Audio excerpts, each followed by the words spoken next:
Inqas minn 3 xhur ilu fl-20 ta' Marzu li għadda, il-Ministru Tonio Fenech kien iddikjara li l-Gvern ma kellu ebda indikazzjoni li kienet risqa fuq pajjiżna xi riċessjoni.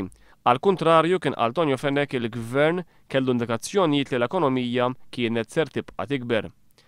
Inqas minn xarejn wara mbagħad fit-12 ta' Mejju il-Ministru Fenech reġa' kummenta u qal li l-ekonomija ta' pajjiżna kienet mhijiex l quddiem minkejja l-problemi kollha illi qed tħabbat wiċċa magħhom iż-żona euro.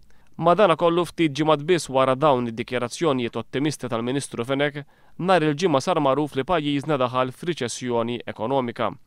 L-infiq tal-familji Maltin u Awċejn naqas b'iktar minn 34 miljun euro. Fl-ewwel 3 xhur ta' din is-sena, l-infiq tal-familji naqas b'4.5%, tnaqqis illi lanqas seħħ fl-2009 fl-eqel tal-kriżi internazzjonali. Dan jikkonferma li l-kriżi tal-instabilita politika illi kienet ħabbat wiċċu magħha l-Prim Ministru Lorenz Gonzi ħalliet impatt fuq l-andament ekonomiku ta' pajjiżna.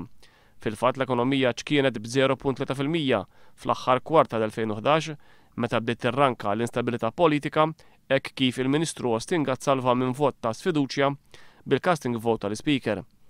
Meta l-kriżi politika kkargat ħafna aktar fl-ewwel xhur ta' din is-sena, bil-Gvern salva vot ta' sfiduċja għal darb'oħra bil-casting vote tal-Speaker, l-ekonomija fil-fatt komplet tiġkien fl-ewwel 3 xhur ta' din is-sena b'1%.